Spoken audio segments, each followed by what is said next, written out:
What's going on, guys? It's your friend Jack here, and today we're going to be talking about how to build more monthly sales or a more passive type of income from print on demand, and why you need to stop chasing trends.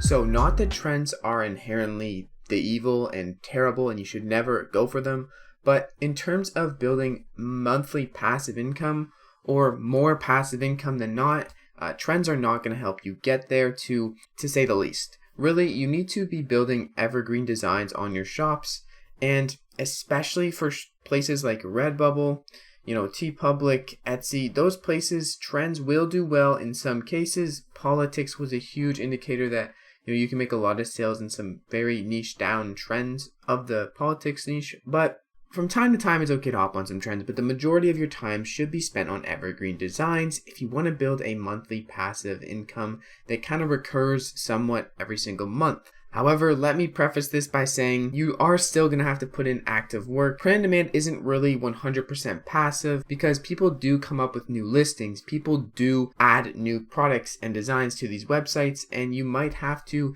keep up with your competition, and you also might have to add more designs to increase your passive income every single month. So the most important piece of advice I can give anyone starting print on demand is to do your research on your niches and aim for niches that are a low supply, meaning they have little to no people in there, or low competition, supply, whatever you want to call it, but they have a high demand or some kind of demand. There has to be a demand for that design. Here's the thing with a lot of trending designs is that on places where you find trending designs, you need to make sure that those trending designs are selling. So if you're going to go for trending designs, I would highly recommend, as of now, especially I noticed this and realized this from a video by Zen Water Cooler. I'll leave that video down in the description talking about Redbubble trends and chasing trends. Really good video. Go check it out down in the description by Zen Water Cooler. He has some great print-on-demand content, probably better than my content. Great tips and advice. He's been selling for a while, so highly recommend his channel as well. But the point is, you need to make designs that people actually want, that are in demand. Otherwise, you are not going to make sales on those designs, no matter how many people are searching for it, because the people searching for it probably aren't the people who are buying it. On Redbubble, this is oftentimes the artists, and even myself, back about 5 months ago, I didn't even connect the dots till now, but I made a design, when I first started, and I revealed it on one of my YouTube videos. And I revealed that design, and tons of people, I guess, started searching for the key phrase on that design, and that design, a month later was trending on the Redbubble trending sites and on the search bar when you searched up the first keywords or first letters of that keyword. So that just goes to show those people weren't really buying it. I had about 5 listings on that first page, and they're not really selling. So as of now, I'm going to stop making Redbubble trend videos. I don't think they're that beneficial. When you cannot see the demand, you only see the search volume, or really the amount of times people are searching for it, the amount of times people are putting their tags, and things like that. You can't really, measure how many sales it's getting. Where if you do look at trends on Amazon, at least you know how many sales those designs are getting and how many results there are in that niche. So you know the supply and the demand for the most part. So if you're going to go for any trending niches, I would highly recommend that you know the demand and you know at least the supply for that niche, and that's going to help you a lot more to decide, is this niche worth my time? Is this trend worth my time? And do I want to really focus on trends, or if I want to focus on evergreens? And in my opinion, if you want to build a recurring monthly income from your t-shirt business, from your print-on-demand business, you need to focus on more evergreen niches. These aren't going to sell as often and as rapidly as you would like, unless you end up ranking in a really, really, really, really, really big keyword like funny cat or funny dog. But the chances of that happening are very slim. Not that it's impossible. There's definitely ways to boost your listing to get it up there. But you need to aim for smaller niches that have demand. And then if you have 100 designs making 1 sale a month, that's 100 sales a month from evergreen designs. And you don't need to make every design that sells, because these designs they don't have to take long to make. But when you find a nice niche with not that much competition and a decent amount of supply, and even on sites like Redbubble, if you can find niches with a lower amount of competition, you're going to be way better off And honestly, stay away from the trending searches on Redbubble because a lot of those are kind of skewed. Not all of them, but a lot of them are. And just be careful when you're going for trending niches that there actually is a demand for these products. There's actually people buying them, and it's really hard to tell on Redbubble. So try to do your niche research elsewhere if you can, and that's going to be able to support the trends you're going after if you do go after trends. So if you're going to go for trends, this is my recommendation on how to check for trends. I would use data from Merch by Amazon or Etsy, one of those two places where you can actually see how much products are selling or something related to how much people are actually actively looking for them as well. So we're going to look in Merch Informer, and the one thing I do to find a lot of trending niches if I want to find them is I go over to product research and I click on, there is an Etsy/Pinterest search, but I click on Merch Hunter. And then I bring the BSR up usually to above 100,000 because anything below that, there's a lot of trademark designs in that section underneath 100,000, like Star Wars or Marvel, things like that. So I bring it up above 100,000, I go top 500, and I just click search. And a lot of these designs, they're not all going to be trends, but they're going to be hot niches that are making sales right now and are in demand. So this is one way to find niches that are in demand, but most of these niches, yes, are somewhat saturated to the point where a lot of them are not worth going into. And obviously you can't do something like Mario and Luigi, so you wouldn't want to do that. But like, look, a gender reveal party team girl. So if we go take this keyword and we're going to go plug it in, see how much search results it has. This is the second result of this page. So I'm going to go ahead and search for the full key phrase. And when I click search for just t-shirts in the US, 700 results, which actually isn't that bad. But you got to keep in mind it is a long keyword, right? So it's not just gender reveal party, it's also gender reveal party team girl. And a lot of the reason for this mass amount of results is because this shirt is selling so well that other people are very attracted to it. They say, okay, that's a niche I'm going to go into. So you need to be careful that you're not getting into niches that are too hot, because if you get into a niche like this, you could make some sales, but it is kind of like a trending niche in a sense. Even though it's kind of an evergreen topic, there's always going to be gender reveals, that are girls. But the thing is, you need to pay attention to how much results are growing. And because there's so many sellers with a good BSR and tons of reviews, this niche is going to be competitive and it's going to be growing, but the demand is also high. So it's a niche that you could go into, but if you're going to be putting a lot of time into print on demand, it's not something that I would really go into because there's so much competition and there's growing competition for this niche. So it's not going to create that passive type of income as much as you would like on, your print on demand businesses. Because if you look here, so many of these results already have established reviews. They are established listings. So you're fighting with people who have been up on the platform and selling this shirt for a year or more. March 22nd, so 2 years this person have had this shirt up for. They have some established listing there. This has been up for about a year. All of these listings are relatively old and they have organic rank. They have lots of reviews. They've had time to kind of marinate in there, and you want to, find a niche that is not too competitive but also has some demand. So I'm going to go and try to find one for you guys, and I'll tell you guys how I got to it. So actually, I figured I might as well do something with you guys. So what I'm going to do is I'm going to show you an example of what you can do to kind of lower your competition in a hot niche. So you could do something like this: pickleball. Take a search for pickleball and you have 554 results. And honestly, that is on the first page. Usually something like that's this big, you're going to scroll down and you're going to see more results once you go to the next page. That's just how it is a lot of the time. You can see right here, there's a lot of listings with reviews on them. And I'm not going to stick around for the BSRs, but 554 results is probably a little bit off, because I remember actually doing this niche months back and there was a little bit more results. However, to get your results down in any niche, you can do something called sub-niching. You want to get more into a niche by kind of narrowing down the audience, but also getting just more specific and aligned with someone who might actually like that niche. So for pickleball or for anything, if you can turn that into more of more specific towards someone in any way, do that. Whether that be where they live or whether that be, something else that they are. Like maybe they're a pickleball dad. Maybe they're a pickleball cousin. Maybe they like cats and pickleball, or coffee and pickleball. So what you can do is you can actually just add something to the word pickleball, or add two niches together to get in a more specific person. For example, we're going to go coffee and pickleball, and you're going to see our results were cut in 4. So coffee and pickleball, there are some shirts here. There's even one right here with reviews. Once the bestseller ratings load, I'll be able to see how much they're selling, and they're not selling like crazy.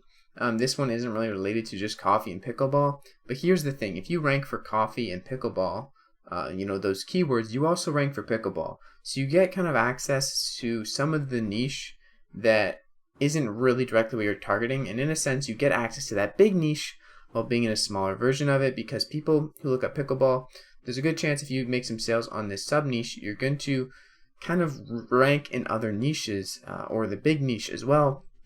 And there's going to be people that also like coffee, because it's pretty popular, that also like pickleball. So when you're picking a niche, when you're kind of getting down into it, try to do something that's somewhat compatible or somewhat, possible. Don't just go coffee, pickleball, ferrets, and, trucks, right? You want to make it somewhat applicable to someone. So if you can, also try to think of people think of what they like. That always is going to get you ideas in your head. And honestly, browsing the marketplace and looking around on what type of niches fit well together, coffee, pickleball, wine. Wine is very popular too, so wine and coffee are always good to add to niches. Everyone likes coffee, or not everyone, but a lot of people like coffee and a lot of people like wine. So if you can add those together and kind of get a niche down version, you can make some sales, and it doesn't have to be 10 sales a month.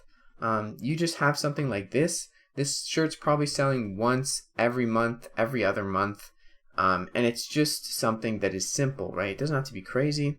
And you can make 5 or 6 shirts that are coffee, pickleball, wine, repeat, and you're going to have better chances making a sale because there's not as much competition. There's not as much options. If I really want a coffee, pickleball, wine, repeat shirt, look at my options. I have 1, 2, 3, 4 options, like 4, 5, 6, not many options, and the first page is littered with things that aren't even relevant to my search term. So keeping that in mind, find niches that you can get into that aren't too competitive. So coffee, pickleball, wine, repeat, it's not a very competitive niche. There's less than 10 results on the first page of this 170 results for coffee, pickleball, wine, repeat, and that's just on Amazon. This you could also upload this design to Redbubble, upload this design to TeePublic, upload this design to Etsy. And something else I like to do, which I'm showing you guys right now, is I like to check other marketplaces for the search results and for the demand. Redbubble you cannot check the demand on, but I still like to see what kind of search results come up over there, because if it's low enough and I can kind of niche down and it's looking good on all the platforms, that's a really good sign that I can get into a niche with some demand on Amazon that also can have a low competition and low barrier to entry on all the other platforms. So let's do some more research on Etsy. Let's go take a look at, pickleball niche on Etsy. Pickleball shirts alone have a 436 search volume. I am using a tool to find out how much search volume that this specific keyword has. And there's a couple different results it's going to give me here. Pickleball shirts 436 search volume. So I'm going to go ahead. I'm just going to check out the pickleball niche. You're going to see it's a little bit competitive. 2,600 results. But if you go down here, I have a good feeling that we're going to find something that is niche down and isn't exactly just pickleball, something like coffee, wine, pickleball, repeat. There's a good chance that something niche down with it. Right here we have pickleball and wine. This is an ad, I'm not going to click on it, but people niche down and kind of mend things together that still apply to the general search results. But also, if I were to look up pickleball and wine, the search volume is not going to be as high, but what you can see here is that there are only 100 results. Okay, so these are also put on kind of other products other than t-shirts over on Etsy. So if we look up pickleball wine shirt, you're going to see we niche down to 52 people. And you can also click on these listings to see, this one's the ad for it, but I'm going to click on here. You can see how much, and okay, one sec, we did see this one on Amazon too. They're selling the SVG, a lot of people do that. But this t-shirt right here, Dink Now, Wine Later, you can see kind of how well it's doing. You can see it doesn't have any reviews and it doesn't have anyone with its cart, so it's not too popular. And we scroll down to the bottom, you can even see how many favorites it has. So either it was listed on December 11th or that's the last time it was renewed. chances are with 4 favorites, it has made sales. And although there's no indicator of it being in a cart, it is making sales and people have bought this before. So there's a good chance if you get into this niche with only 52 results of pickleball and wine, you can get people to look at your listings and to actually see your designs, which is the most important part of print on demand. Getting people to actually see your designs is the hardest part because no one's going to buy them if no one can see them. So here's another idea. When I was looking around on Etsy for pickleball, you're going to see that I scrolled past this earlier, Peace Love Pickleball. And here's the thing, when you're looking around for, popular designs on even niche down things like pickleball, you're going to find things that can apply to more than just pickleball. Peace, love, and then anything in this slot would work. It could be hockey, basketball, pickleball, it could be, fatherhood, it could be motherhood, it could be anything. Literally anything that someone can be passionate about, you can put after peace and love. So right away, we have 278 results for Peace Love Pickleball. What if we put Peace Love Basketball? This is a huge niche, so I'm expecting there to be a lot more designs. I'm not even specifying the shirts, but still, for basketball, a huge popular niche, only 693 results, and this is a bunch of just SVGs, right? If you put shirt after it, you're going to see that you only have 365 results. So I'm not sure if these designs are really selling that well, but the thing is, you can niche down like that, find something like peace, love, and then just add the other thing to it, right?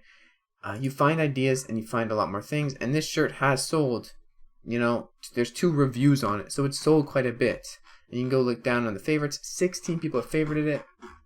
It's a nice design, yes, but really, it's not that hard to find niches when you're on the look for opportunities and you're kind of thinking of what can I apply this to, and you mix things together. Like I was looking at pickleball designs and I seen this Peace Love Pickleball design, and all of a sudden I'm a Peace Love Basketball, a pretty popular thing, basketball, that you can rank for on Etsy for pretty easily because it's only 600 results, and you can go take this Peace Love Basketball to Amazon, take it to Redbubble, check it out over there, see the demand, see the competition. My main research tools are Etsy and Amazon. Even though I don't sell on Amazon, it's just way easier because you can see how many people are actually buying it, so you can see the demand if it's there. And Etsy is also a great tool to see demand.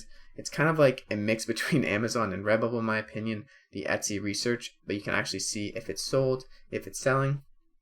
So yeah, those are all my tips for you guys today to build more passive income and less income that is reliant on trends. And trends aren't that worth it, especially on platforms like Redbubble and TeePublic. I would say trends are not that worth it. On Amazon, they're a lot more, they're a lot more attractive because you can make like 10, 12, 13, 30 sales in a single day on a t-shirt because Amazon has so many visitors coming and buying things every single day. Etsy is kind of the halfway point between Amazon and Redbubble. Going on trends on here, you can make a lot of sales in a rapid amount of time, but it's better to build your shop with evergreens so you don't have to keep coming back and designing and finding new trends every single day. You can kind of play off your other evergreens that are working well. You can add more evergreens and you can build that monthly amount of income. And yes, competition is going to come, but competition is a lot easier when it's on things like Peace Love Basketball than when it's on, Biden-Harris 2020 or whatever. So I just want to put my 2 cents in on that. Again, I said earlier, Zen Water Cooler kind of prompted this video idea of chasing trends and all that. So definitely go check out his video down below. Huge respect to that guy, and he is a great, content creator. He makes actual valuable content, and he's inspired me to be a little bit more genuine and open with you guys. So I hope you guys enjoyed this video. I'm going to be putting out more kind of videos like this, tips, tricks, and walking along my processes and giving my 100% honest opinions about things. Obviously, these opinions are going to change because I'm learning every day. But thank you guys so much for watching this video. It's been your friend Jack, and I'll see you guys in the next freaking video. Peace.